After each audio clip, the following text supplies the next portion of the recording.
Hey, what's up, what's up, what's up? What's good, y'all? It's your girl KB. You know what I do and you know why I do it. It is Thursday morning, Friday light. It is January 9th and it's 3:29 in the a.m. Peep this. So yesterday I posted a video and I spoke briefly about my father. And I described my father as I know, or as I had known him. My father is deceased. And basically, I described him as a sociopath. You know, we use the word narcissist now, but my father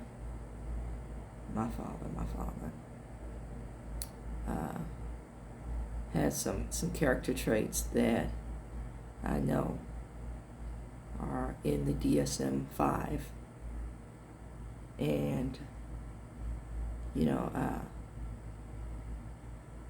definite personality disorder, definite addiction.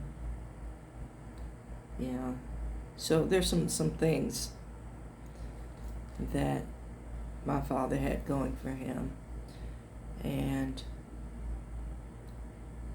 it was generational, and I was talking on generational curses also in that recording. And a sister commented, and I responded to her this morning. And then she commented based on her experiences. But I shared with her this morning that, a lot of us approach certain things as being Christian or not being Christian. And, I need to say, as I told her, we are not Christ. We have feelings. Christ had feelings, but, Christ was the ultimate in his response to things. We already know that we have character defects and flaws and things that cause us to respond, and feelings are one of them. Amen.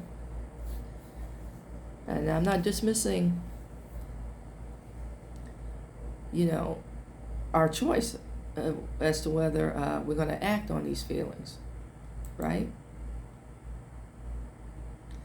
So, this is basically what I wrote. So, a mistake we often make is dismissing our feelings by saying something isn't or is Christian. It's like, I'm going to go back to my statement on our perceptions. And that, I talk about how our perceptions define our truths. We say, this is my truth. I'm standing on my truth. Speak your truth. Is it the truth? Is what I keep getting to. Everybody has their thoughts and feelings and perceptions on things. And your experiences influence your perceptions and your truth. Right? And it's like, I said, God gave us feelings too. We are not Christ. We have to ask ourselves, why are we feeling certain ways or certain things? And why we are doing certain things. So why am I feeling certain things, and why am I doing certain things? Are the questions we need to ask ourselves. Okay? And in your answers, you find your healing. So I told the sister, my biological dad is my biological dad. That was his title. That is, how he moved in my life. He was present in the home, but he contributed nothing in the way of being a father. Nothing. I shared this story before. It's like my mother was a nurse. You know, she had 3 kids. She paid the rent. She paid all the bills. You know, she bought us school clothes. She supplied Christmas. We never wanted for anything as kids. And, you know, my mother was heavily in debt as a result. But she made sure that we had. Okay? That being said, we were definitely on a very strict budget. But we never knew what poor was until somebody said. Or, you know, you got old enough to understand math.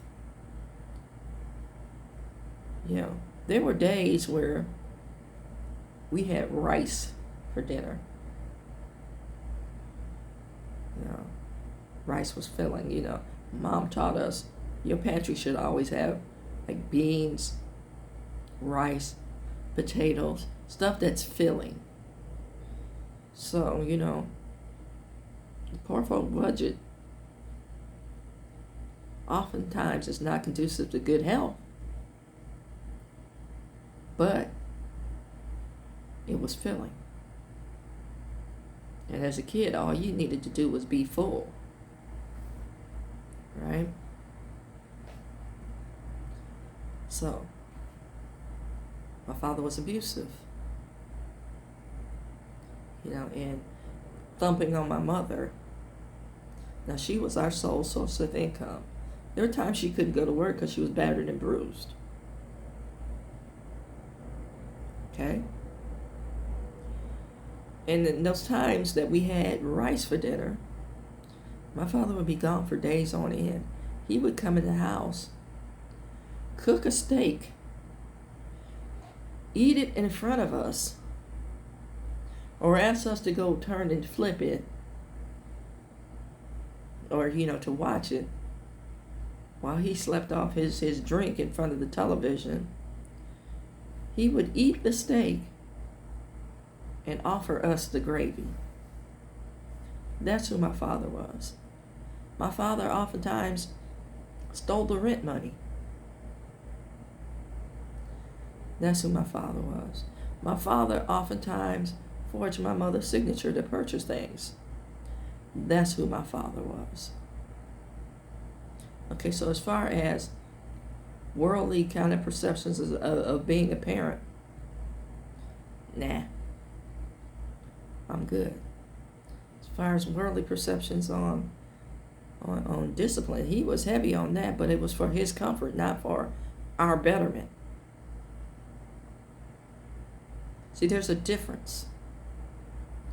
So I respect my father for being my biological father, because there are many people that I grew up with who couldn't say now who their father was, or had multiple fathers in the household, you know, and certain dads would come pick up their kids and leave the other kids, or, you know, send their kids home with certain things and the other kid, you know, so you have that dynamic in the world. See, my father was not equipped to live up to any duties. His father was exactly like him. So therein lies the generational genetic kind of curse.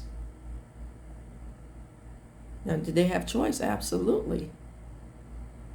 Could they say, you know, I need to break this? They didn't see themselves as wrong. They didn't see themselves as being out of order. They had this old school, I'm a man, this is what, you know, men do. You just need to like it. You know, I'll spread my seed where I want to spread my seed. So again, I can't fault him. See, I'm going to go back to what my job is, to ask myself the questions about why I'm responding this way. You know, why am I having these feelings? And heal.